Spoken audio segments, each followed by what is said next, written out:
Hello, everybody. This is Jessica with Canadian Mental Health Association.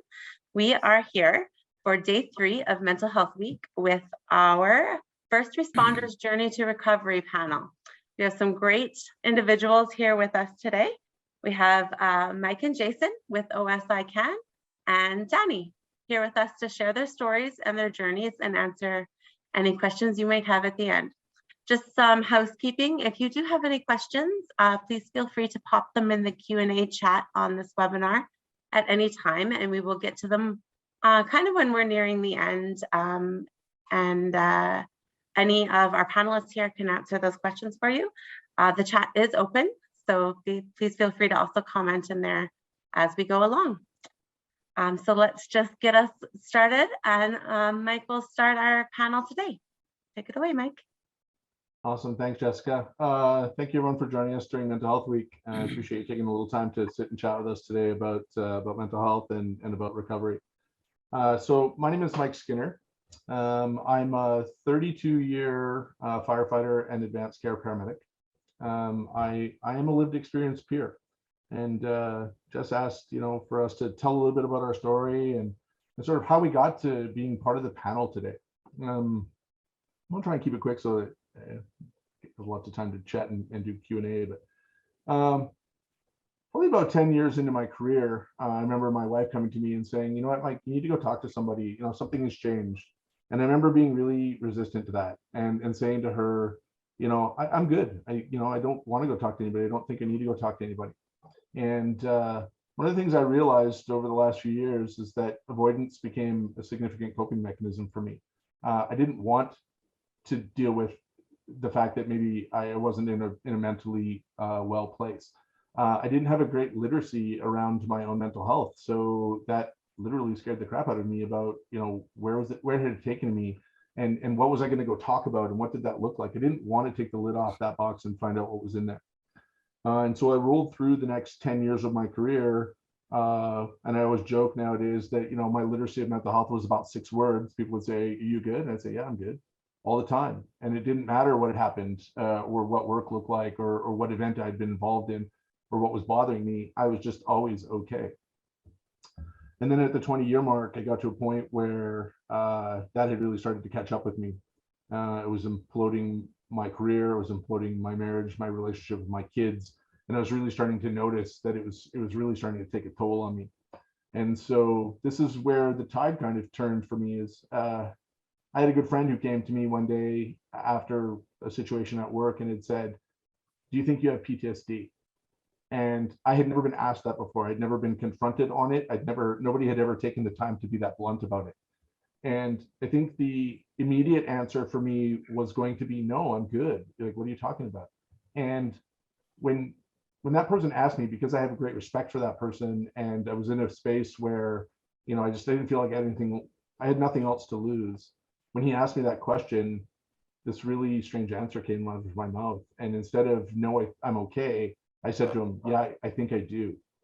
And because I had spoken the words for the first time ever, that was this huge turning point.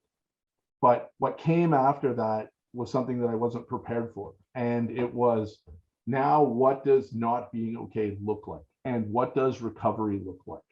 And because my literacy of mental health was low, because I had never put myself in front of that before, it put me in a position where I was really afraid about what the future was going to look like.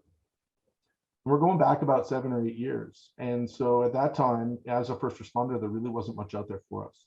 And as I started sort of down this road of realizing that I wasn't in a great place and that I needed to find help, I just came up against roadblocks and barriers and just lack of resource. And so I took a very non-traditional approach to trying to figure out where my mental health was at.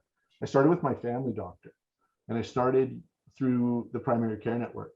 And so because my family doctor was so supportive and was able to sit down and have a conversation with me and help me to sort of figure some of this out, he was the one who connected me with a psychiatrist. And then that psychiatrist with a clinician. And I used my EAP to go to a clinician. And it was only through a supportive family doc that I was actually able to find any resource. And so that became about a 14-month, almost a year and a half long process of sort of diving into what was in that box of 20 years, of unprocessed traumas. There's some rough days, no doubt about it. But through the great work of my family doc and the clinicians that I was involved with, it really started to change my perspective. And I think that's, for me today, this is where I really love to see this conversation go, is once your perspective is changed, once you feel supported, once you feel like you're in control again and you feel empowered, that's where recovery really starts. And that's where the support through a great recovery, that's what feeds that and gets you to a point where, you feel confident again, and you feel like you are supported, and you feel like you can survive this and pop out the other end and be okay.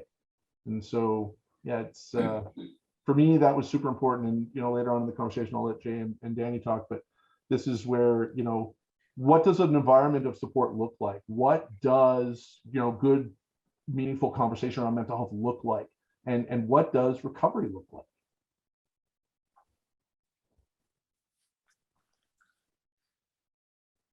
Would you like to go next, Danny, or do you want me to? No, you can go next.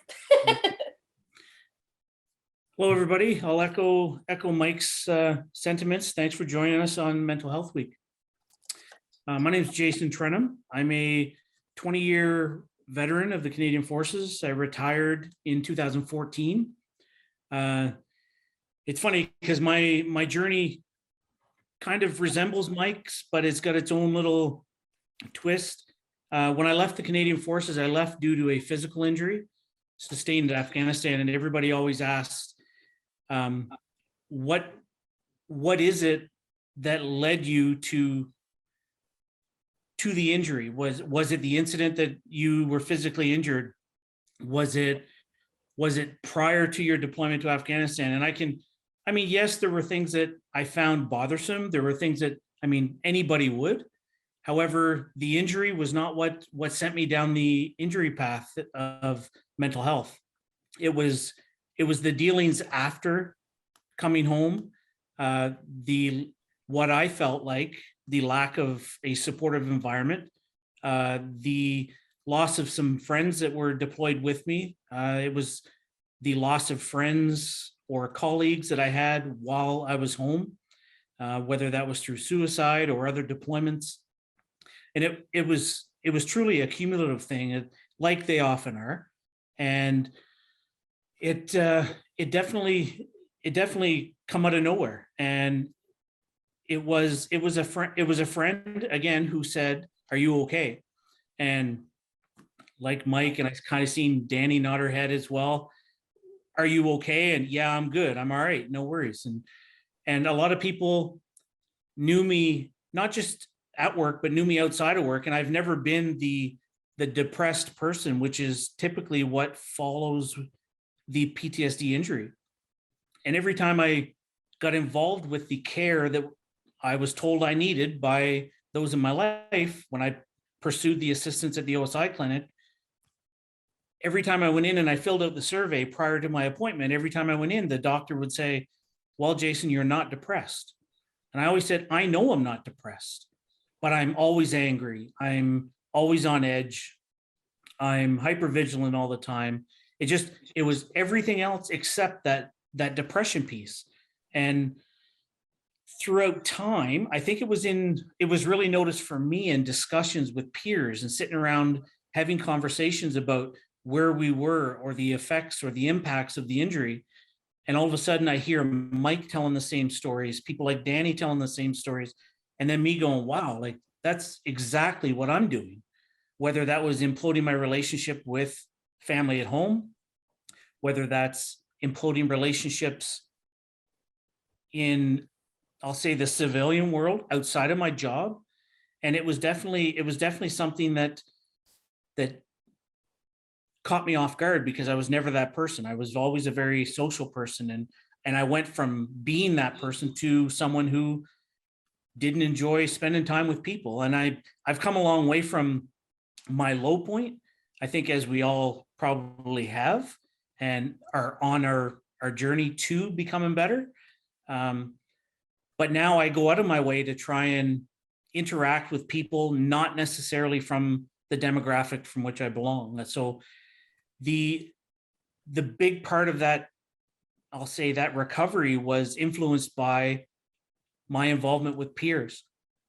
And we'll talk about it after a bit, about the OSI-CAN program and where our journey led us and how we ended up there. But having those conversations with people of like life experience and people who are doing the same things and seeing the impacts the same way amongst their family,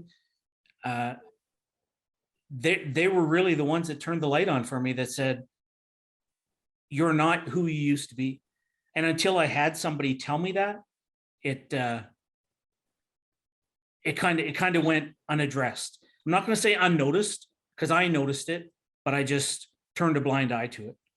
Because in hindsight, thinking back, I do reflect on it and think, well, I know that I wasn't the same person. Why did I not do anything about it, right? And it just, yeah, it definitely, the recovery journey has been quite, I'm not going to say, impressive isn't the right word. It's been quite enlightening for me to see the difference in myself from, I'll say, 2015, 16, when I was a new student in NAIT after I left the military, because I was not a very talkative person. I wasn't a very approachable person. I was bold, brash, again, angry. And I think a lot of it was not knowing where I was in life, right? And what was next. And like I said, that supportive environment. And when I say the supportive environment, I'm not referring to home life. I'm referring to when I left the military and I reflected on, okay, I felt like, okay, we're done with you. And then throughout time, that perspective, like Mike said, or that viewpoint of whether or not I had resources changed, because I did find out down the road that there are resources there for veterans. I know it's much different for first responders, but which is kind of what led us to where we are today with the program that Mike and I are involved in. So yeah, we'll save some of it for discussion, but go ahead, Danny. Hey, everybody. Likewise to what Mike and Jason said, thanks for being here today. I actually just met Jason and Mike on the weekend, so this is quite interesting how things just kind of fall into place. But so I am a primary care paramedic in Edmonton, Alberta, and I guess my journey kind of started a couple years ago, and I'm back on this journey because I have been off work on stress leave since December of this year. I think for me, kind of same as what Jason was saying, is that I'm usually like a fairly happy, bubbly person, and not a lot of people would know that internally I've been struggling for quite a few years. And it's not just the job, there's also some like childhood trauma there as well. But it all kind of plays a part together. And so after going on some pretty shitty calls at work and kind of dealing with the stressors that come with the job, I actually was in BC at a motorcycle rally called Renegade Riot, and I ended up running into a longtime friend of mine, and I went on a ride with his bike with him, and we were kind of going down these windy roads, and I was just like having the time of my life. And then I just got hit with this wall of like, holy shit, like I'm not okay. And so I remember he pulled over off the bike and I took my helmet off, and I just started bawling, and he looked at me and he goes, Danny, like, what's wrong? Like, you're never like this. And I just went, I'm not okay. Like, I haven't been for a long time, and I've just never come out and said it. And so that was kind of the turning point for me. I came back and ended up off work and was in a TPI program, and that stands for traumatic psychological injury. And I worked with a program called OSI-CAN in Sherwood Park, who works solely with first responders, and had a really amazing team, and was there for about 8 months, and then went back to work. And then, you know, I think there's some failures with the system that when you get kicked back onto the truck, there's no support for you when you're back on the truck. You know, you're not getting checked in on, you're not kind of getting those day-to-day reassurances and check-ins when you need them. And so, you know, it's been about 1.5 to 2 years, and now, like I said, come December, I've been off again. just with, again, some bad calls and not learning the right tools, I guess, to, deal with the job in itself. And so I was actually quite interested to talk to Mike and Jason this weekend and find out about OSI-CAN and see the supports that are coming through them. So that's just a very small blurb of my journey, but definitely want to leave this open for some questions and answers. So wherever we can go from there.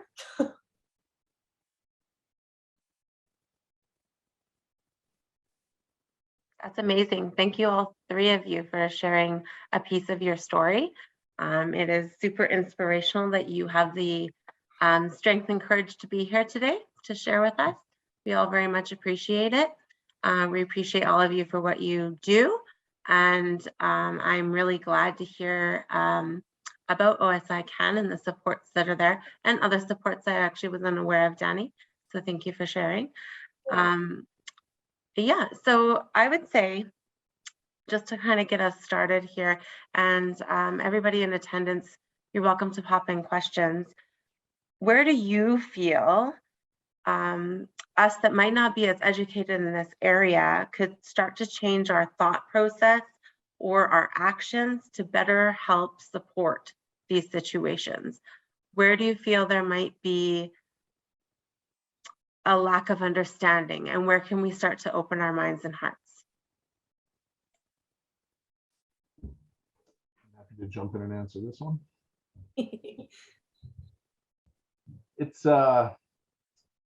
It's interesting. I mean, we all work in systems where the end user, the patient, you know, that's our most important goal. That's why we're there every day. It's why we do what we do.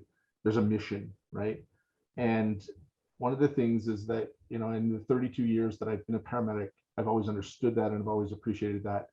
But it's gotten to a point where the system has overdriven the needs of the people who work within that system. And there's a lack of empathy for the needs of the folks day to day. And so to answer that question, I just watched a good TED Talk a couple of weeks ago, and the speaker was really impactful for me because he said, as leaders of organizations, so anyone who's a leader within an organization, they only really need two things to be great leaders. One is empathy and the other is perspective. And by being empathetic, it opens up your perspective. And as your perspective becomes wider, you become more empathetic. And I'm going to tie that back because for me in my recovery journey, those were the two things that I was significantly missing.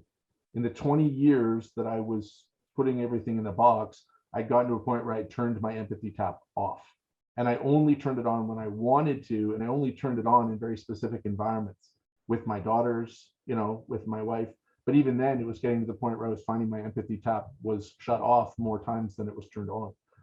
And so not being empathetic changes your perspective toward the world, toward people. So, you know, Jay and Danny both talked about, you know, when you start to isolate and you start to move away from people, it's because you are no longer empathetic. You stop caring about things. You don't care like you used to.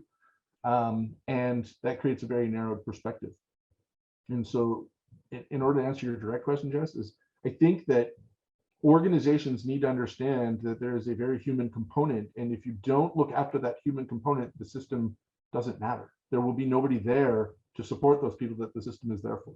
And so leadership has to be far more empathetic to the needs of folks. And they have to have a greater perspective around what it means to help people recover, not just wash them out of the system and bring more people in, hoping that that's going to solve the problem. Yeah.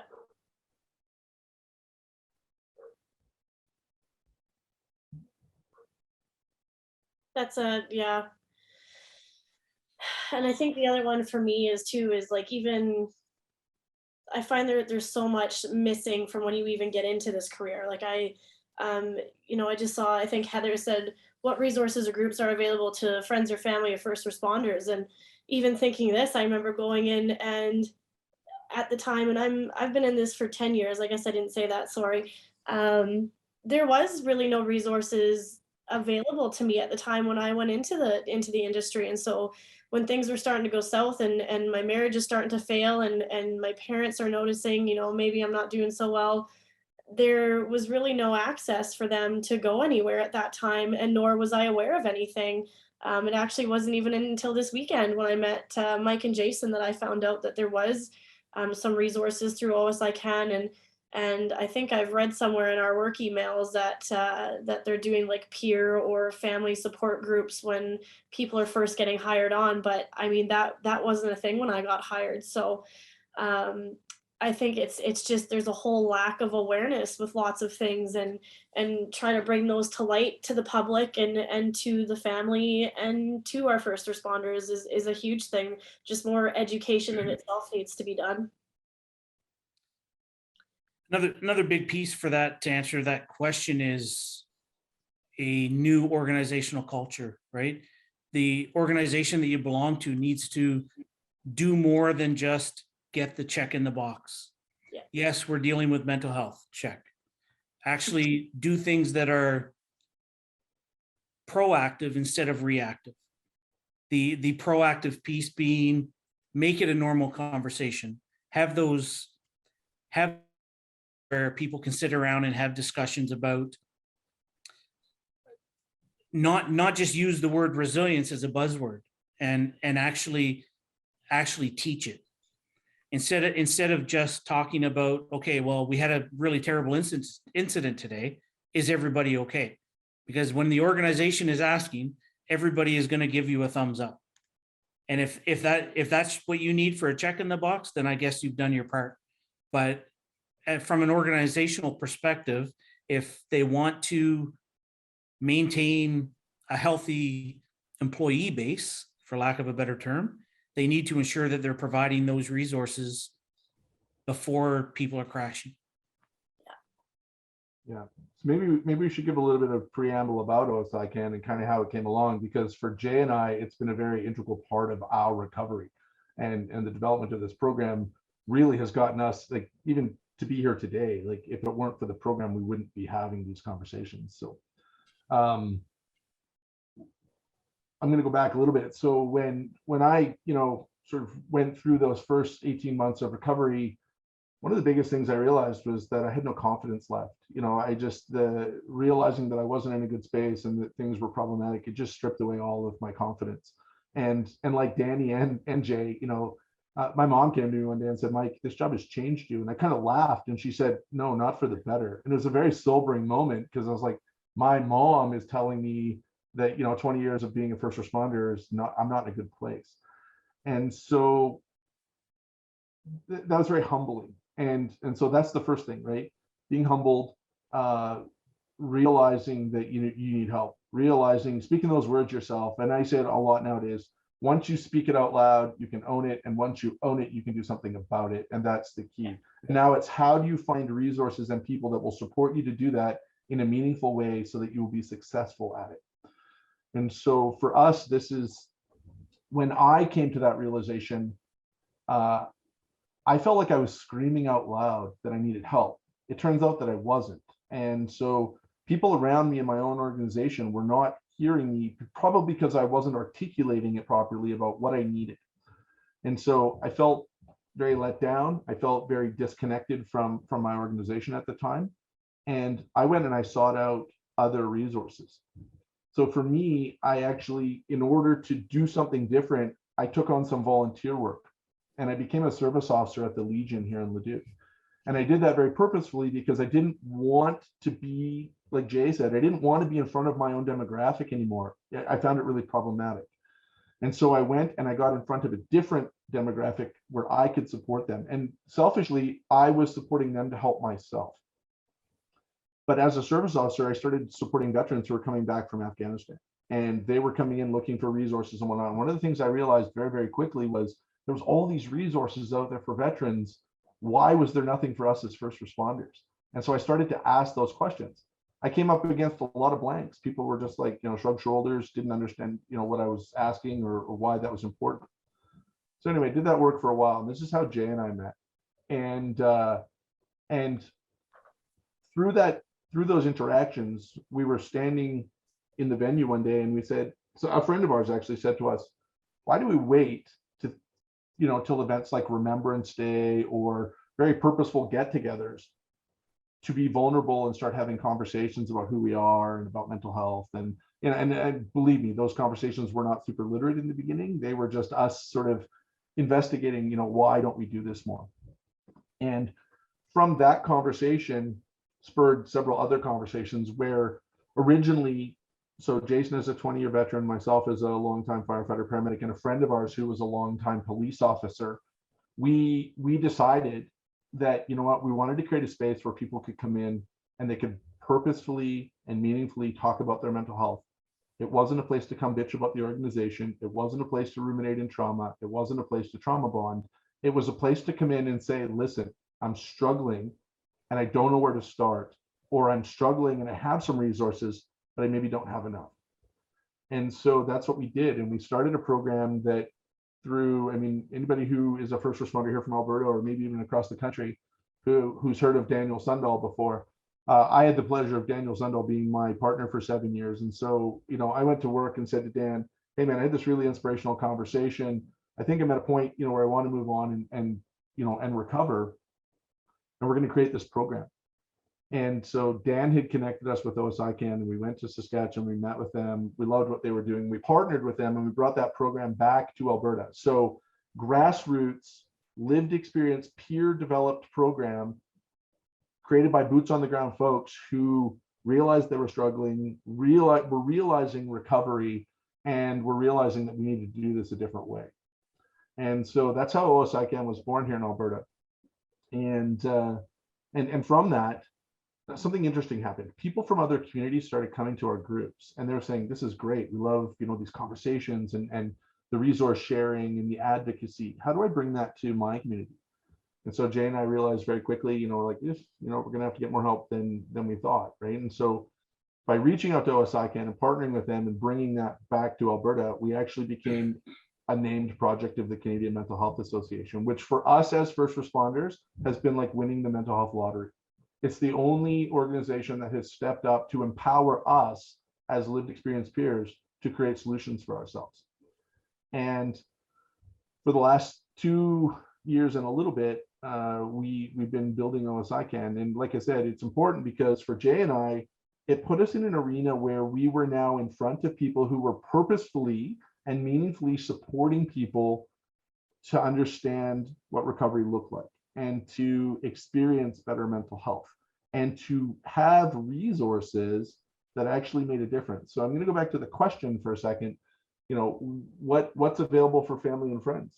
In developing the OSI-CAN program, we knew that it was important to create a program for peers, but we also knew that it was equally important to create a program for family and friends, because those are the people who often, more times than not, want to support us, but much like us, they don't understand how.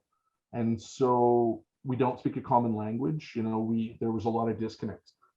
And so part of the OSI-CAN program was to include our family and our friends in those conversations, in the education, in the access to resources.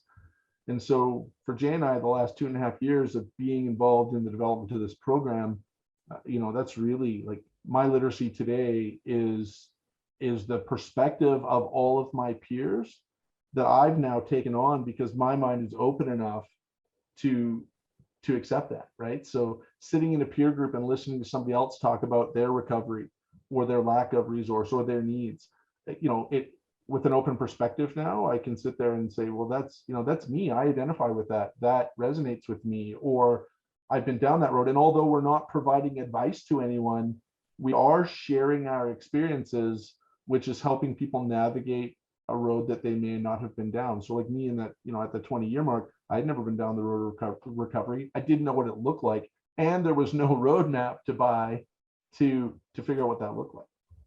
So. Thank you. And I think the question in the chat here kind of goes with that. Heather asked, how can I encourage coworkers and friends that are first responders to seek help? Oh, that's always a tough one because I'm just kind of going through my own journey that it's tough because if people don't want to get help, they're not going to get the help. So I think it's being more open and like Mike said, that empathy piece is a huge one.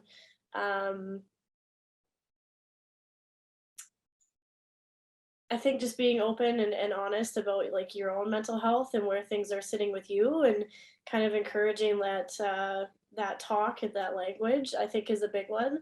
I also think it's also still a big hurdle in the first responder community because, as much as there are some resources and stuff, there's still very much, I find, and I don't know if Mike and Jason find this, I still find there's very much a barrier where people don't want to talk about it, or I've known people that have gone off on stress leave and you've heard nothing about it from them, and it's never talked about. It's like, hey, you were off. Yeah, I was off for like a year. Well, like, are you doing okay? Yeah, I'm good. And then like just things go back. So it's still opening those doors and trying to have that empathy and compassion, and to be open and honest about the journeys without there being a fear of repercussion or judgment is a huge one. So that's really all I have for that. But We need a wholesale change of culture, and with that, yeah, we need an improved literacy around our mental health. We need, I think the key is people who model, what good mental health looks like, and good coping mechanisms, and who model, what recovery can look like. As a senior member, I have young, firefighters and paramedics who, I just had this happen a couple of weeks ago. They look forward to working with me because as a senior guy, I talk openly now about my mental health, and they will come on car and they will say, I really look forward to working with you today. And I'll say to them, hey, I recognize, something might be going on. Did you want to chat? Yeah, absolutely. And they know that they can, and they know that it's a safe, non-judgmental space for them to be open and candid. And then as the OSI-CAN guy, they know that at the end of that conversation, I'm going to leave them with something tangible, someone to connect with, someone to call, someone who may call them if they they give me permission to do that. But that's the thing, is it's being open. Sorry, Jay, I know you wanted to say something, so jump in. No, I agree. The question about how do you get someone to reach out for help, like Danny said, and I'm speaking from my perspective, or the perspective that I saw through others that were in need of help. Yeah. If they're not ready, they won't accept, or they won't go looking. The biggest thing for me I'm not going to say pushed me, but what convinced me to seek the assistance that I needed was the fact that friends and loved ones said, hey man, something's changed, right? And when enough of your loved ones, or those you care about, or family and friends and whatnot, when they start telling you on a regular basis that, are you okay? There's not, like, you don't seem like yourself. Eventually that person's going to go, okay, maybe I do need the help. And I noticed there was a question there. The question, how can you support them beyond resources? Just be present, right? When you point that out to them, someone else had answered, whenever it's time for them to speak out, they speak to me because they're comfortable. Then that's the first step, right? Is they depend on that person that they're comfortable with. The next time it's going to be maybe a peer support group, or maybe it's going to be seeking a clinician, right? It's a stage of the healing process. So the fact that they're actually able to speak with someone, a loved one or a friend, then they trust you, right? So like I said, just be present and be there for them, and let them know that, hey, there's other resources than just me. And I heard about this program, or I heard about that program, and that may cue them. We've had multiple people with our program who the first thing they said was, 6 months ago, I never would have dreamt that I'd be sitting in a peer support group, sitting around talking about my own well-being or my own mental health. At the time he said, but yet here I am. I'm having these purposeful discussions. I just want to add to that, is that, so I see Heather's comment there as well, is if you're being approachable is about personality, and people are going to approach people that they feel comfortable with and they trust. And so my only advice would be, if you are that empathic person that you realize people are trusting you, become a trauma-informed peer. Take some training, right? Whether that's mental health first aid or becoming part of a peer support program, learn the language of support, because that's the thing is I had people who were approachable, but they weren't helpful. And they, you know, their literacy of mental health wasn't much better than mine was. And so when I was reaching out in the early days and saying, I think I need some help, they, you know, I got shrugged shoulders, or I got people that, you know, I would start talking about where I was at and what I needed. And you could just see they were uncomfortable and wanted to sort of scoot for the exit. And that created stigma for me. So if you are that person who is approachable and you think that it's something that is beneficial to you, to your peers, take the time to learn more about mental health and become that trauma-informed peer. And just to add on to that a little bit, the whole I don't have time, but then they feel comfortable speaking to you, Heather. For me, you know, maybe asking like, well, why do you think you don't have the time? Or, you know, why is your mental health and your time not important compared to everything else that you think that you have time to do? Because realistically, and this is a big one that I've learned for myself, is that the moment that we're not okay, we can't be okay for other people. And so that's been also a big one. I guess just turning the question around them. Okay, well, why do you think you don't have time?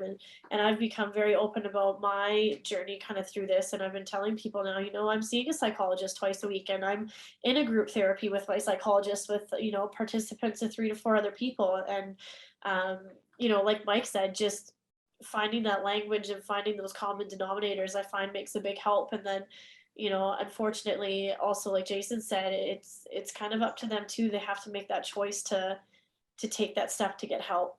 But if they're comfortable enough talking to you, like continue to be that person for them, because they probably don't have a lot of people that they trust that with. And if you get to a point where the conversation stalls or it becomes uncomfortable for both of you, include someone else, bring someone in. Like if that means calling someone from the crisis line or calling 211 or calling looking for resources together, that's okay as well, right? Don't let those conversations stall out and then not be supportive. And I find even being like honest on that part, like I know I've had a pretty tough, like a couple tough conversation with friends, and the minute that I get uncomfortable or don't know what to say, I just say, hey, you know, I'm limited on what I can offer you right now. I don't know what to say. I don't know what to do, and I don't know how to properly help you. So why don't we look at some stuff together, because I don't want to leave it like this. And I find even that dynamic kind of changes it. So I don't know if that helps at all, but yeah, I was gonna say, I teach a program through OSI-CAN that uses a very simple, it's called the 4 Action Toolkit. And what it teaches us is recognizing when we or somebody else is not in a great space. The recognition is the most important piece. Hey, you know, and Jay and I use this all the time. Hey man, I recognize that, you know, you're maybe not as well as you were yesterday, or you seem off today. And then the second R is, how do you appropriately respond? So how do we use trauma-informed language so that it isn't uncomfortable, right? How are we actually getting to the root? The third R is resources, and understanding what you have for resources. And Heather, this goes back to, you know, if it's just a friend, if it's family, if it's formal resources, understanding what's out there and what you can access when that time comes is super important. And then, you know what, you just touched on it, Dan. It's how do we purposefully reconnect with people? Because one of the things I struggled with was people would say, are you okay? Yeah, I'm okay. Okay, if you need anything, call me. Yeah, great. I'm never calling you. You know what? We don't have a relationship that allows that. You know, if I haven't slept for the 3rd night in a row, I'm not calling you to tell you that. And so there was always these supportive gestures, these sort of platitudes, but very few people follow through with it because they feel that they're inconveniencing people or it's too much of a struggle. And so one of the things that the program I teach deals with is, how do you purposefully reconnect? So making time, right? Asking people's permission. Is it okay if I reconnect with you? Can we go for coffee? Can we go for a walk? Can we chat? Can we make space where we create comfort to be able to have these conversations? Yeah, big time. Save spaces like that. are so important, I think, for people. And I think as first responders, that's something it's so few and far between. So you have to kind of find your tribe, and they don't have to be first responders. I know a lot of my friends actually aren't even in my industry or career, but they create that safe space for me to be able to go over and be like, holy fuck, I just had the worst day or worst call, and like this is what went on. But they allow me to talk about it, and then there's no judgment, there's no harsh criticisms. They just let you talk, and then after it's like, okay, what do you need? Well, maybe I need a hug and something to eat, and let's call it a day, kind of thing. So safe spaces is definitely a huge one for sure. And unfortunately, I think that's something as an organization, depending where you work, that needs to be something that's delivered better, because it's definitely not something we have within the organizations that we work, I believe. Desiree's question about the first responder spouse, how they can support them beyond the resources. Learn to normalize the conversation. Make it a part of every day. At the end of the day, maybe, how are you doing today, or how are you feeling, or speak on your own well-being, whether you're stressed out today or whether you're not doing so great. That having someone use them as an outlet may allow them to recognize that, hey, maybe I can speak to her or him, and we can have a conversation about why it is we're struggling today, right? Because that's a big thing, is people don't want to burden others, right? Especially people in the helping profession, whether it's paramedic, firefighters, first responders, or veterans. They don't want to be a burden to others. But when they hear that you are genuinely concerned, that for me, that when I met Mike, and Mike would recognize that I wasn't doing so great today, and him actually asking, and we kind of coined the term through the program in meeting at groups and whatnot, we create these accountability partners, right? So whether it's as a spouse, whether it's as a friend, whether it's as a supporter or family member, they're able to count on you for the support, right? And if all that is like Danny said, listening, like Mike said, holding space, then it will impact their road to recovery for sure. I think your biggest accountability partners become like that is your support network. And so I learned through our group, through somebody else's perspective that I was open enough to kind of take on, is that we need to change our language with our support system as well. We have to be able to have open conversation with them.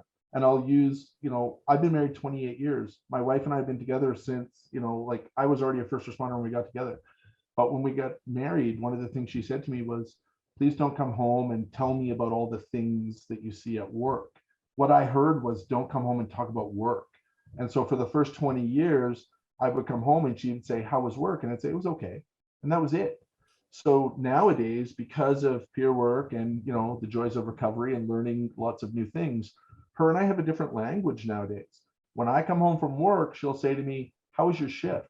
And I'll say to her, well, there wasn't any chaos yesterday. Or I'll say, it was pretty chaotic yesterday. She knows that's kind of our code word that, if I say it was pretty chaotic yesterday, she knows that I had a crappy day. I don't have to tell her about what it was. I don't have to heap details on her, but she now knows that because I had a crappy day, will create space for me. And she'll ask me, what do you need? I need to go to sleep. I need to be left alone for a while. I need, right? And because of that change in language, I can now tell her, and she is a much better support system to me than we had in the first 20 years of just trying to be okay. And Jay and I are the same way. We have that level of relationship now where I can say to him, hey man, I'm recognizing that you're not in a good space. And he'll say, yeah, you're right, I'm not. And so, that's the difference, is if you want to support someone, sit down and ask them, if I recognize that this is happening, is it okay if I ask you, what do you need? And if I hold space for you to tell me what you need and I can provide that, would that be okay? And don't be shy to say, will you be open and honest with me, right? Like as a supporter, you have to you have to ask them. I mean, not going to say you're wasting your time, but if they're just going to give you the thumbs up and walk away, Yeah. it's a wasted effort, right?